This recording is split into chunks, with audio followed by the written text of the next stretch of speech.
Hi chums, me again. So, you'll never want to see another potato reveal by the time I've finished with you today. These are, I think these are Cara, okay? So, we'll just dump them out and see.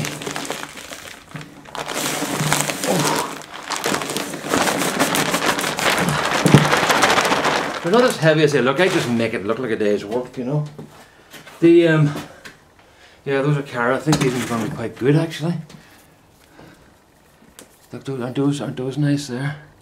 So, right now, cleaning out people's houses. Yeah, this is what I'm doing at the moment. This is why, one of the reasons why I hadn't been online much. My mother has gone to a nursing home, and we're very pleased. It's a private nursing home in Portadown, and it's just fantastic. Really, really first class. She is as happy as can be. Everybody is super kind, and she's getting tremendous care, and that's all I want, you know. So what we're doing now is we are cleaning out her house to sell it. The reason is because I could keep her in the nursing home. Okay, how much does a nursing home cost? A nursing home costs about, a private one costs about £600 a week. That's $1,000 a week. So it's a lot of dough, you know. Now, my mother still gets her pension and stuff, you know. So the real cost after that goes towards it is about $400 a week, £250, say. No, about £300 a week. I'm just trying. It'll be about £250 a week, about $400. Okay. Now I could pay that myself to keep my mother there. Okay, but there's a problem. If my mother lives for a few years and I've been paying for her all this time, and then I run out of money, and I say to the government or the social services, hey, I've run out of money here, what are we going to do? They're going to say, well, your mother has a house, she still has assets worth more than £25,000, well, about £40,000, £25,000, about $40,000, so you can sell her house. So it means that I get rid of all my money, and then the government makes me sell my mother's house because she still has those assets, okay? So the bottom line is, so what we're doing is we're selling the house, right, and putting that in trust for my mother. It means that her fees will be paid out of the sale of the house and whatever other money she has. And then whenever she gets down to, if she lives that long and she gets down to £25,000 or $40,000 about, the government stopped taking any money, because she's allowed to keep that much to pass on, okay, to hand on when she dies, and to bury her and stuff like that. So essentially there's no point in me using up all my money to look after my mother, and then the government take the house and use it, and then the government pay anyway. So the best way to do it is sell the house, put that money in trust. When that money goes down, the government takes over and they pay the nursing home fees. Well, there's a top-up fee because it's a private nursing home. There's a little bit extra per week, but what do you call it? That's not a big deal. But if my mother had no money and lived in a rented house, she would get everything paid for from the day and hour she went into a nursing home. But because my father worked hard all his life and got a house and got saved up money and stuff, she now has to sell her house because she's got assets. Okay, it was a bit. Our Prime Minister, David Cameron, said that he stood up in Parliament and said, no one is entitled to an inheritance. Now that's a bit rich coming from a multi-millionaire's son who has never really worked in his life, you know, or done a proper job, you know. So that's where we are. The government says that nobody is entitled to an inheritance, so they take the money to pay for the nursing home. So you wonder why you end up working your backside off all your life to hand the money to the government if you go into a nursing home. What they say is it's only fair that society shouldn't pay for you if you go into a nursing home if you've got money. But the point is, if you've got money, you've already paid for all those other people who went into nursing homes. So you're already supporting loads of other people through your taxes because you were working. So all your money you've already contributed towards other people's care, but you're not expected to get any contribution towards yours until you basically have no money left. So that's just the way it is. There's no point crying about it, because that's the the situation, but I just wanted to make you aware of how the thing works over here, you know. So anyway, the most important thing is my mother's in a care home and she is really, really happy. Really happy. So that's what all that matters, you know.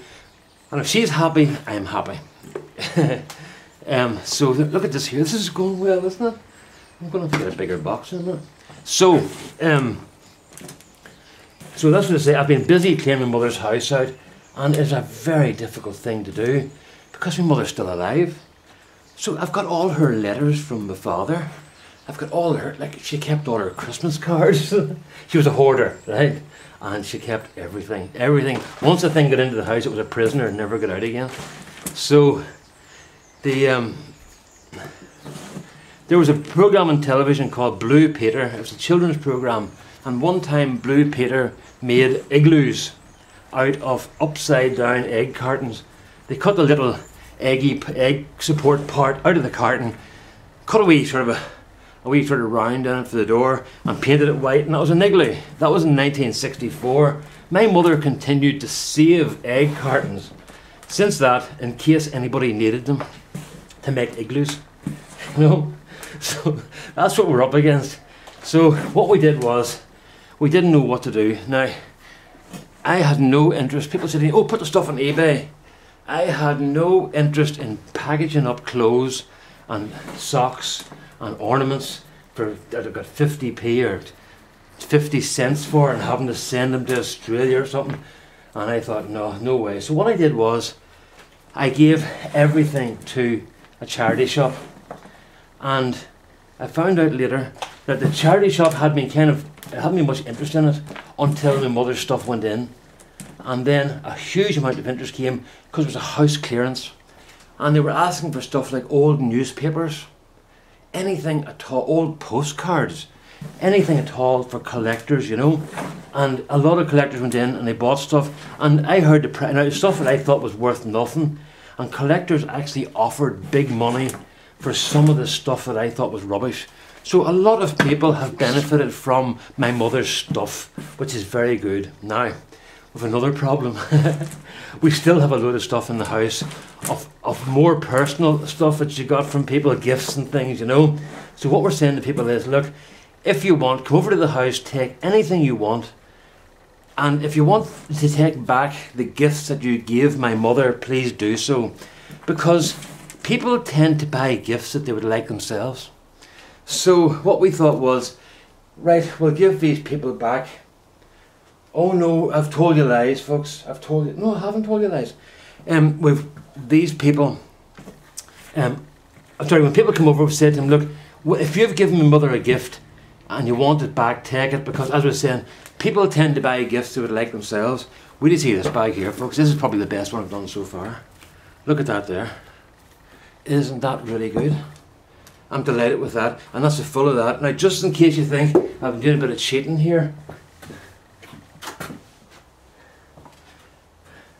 there's the other load of Cara I got from the first bag. Look at the difference. There's at least twice as many. So I'm very pleased with that.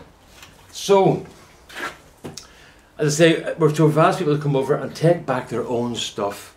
So that's the process we're in at the moment. So we've got house valuations going on, and having to set up new bank accounts. I have now got power of attorney from my mother, and it's just unbelievable what the hoops you have to jump through to satisfy everybody that this is a legal document, you know. Of course I went to the bank to open a new bank account. That had to be done in my name and my mother's, and the bank took the power of attorney document that I had paid £80 for, so that's about $125, and they said we need another $50, £30, so that our solicitors can authenticate this document. So they charged me another £30 to get my legal document authenticated, you know. Any chance they pull a pound out, they're going to do it, you know. So thankfully everything's under control now, you know. So that's made me happy. But it's nice going to see my mother now. She had been very ill for a while, you know, but we think it was a lot to do with depression after my sister. Look, my sister died, okay? My sister took her own life. She set fire to her garage and died in the ensuing inferno. So you know now, okay? So that's what's been bugging me all this time, you know, not that my sister died, but the way she died.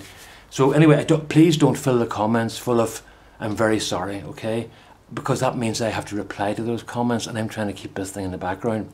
So I appreciate the fact that people will want to say something, but don't say something in the comments, please, because that's publicised it too much, you know. Well, it can be more public than it is now, I suppose, but I don't want to draw too much attention to it. But at least now you know what's going on in the background, you know. So anyway, so that's what's been going on, and what do you call it? So your mother was down, but she's in good form now because she's getting antidepressants. You see, maybe I should take them too, and what do you call it? So that makes the rest of us happy, because at least she's not lying in this fetal position all day, every day for 6 weeks, you know. So where are we at now? We're at sorting these spuds out again. Right, that's that done. I'll stop this video now, okay?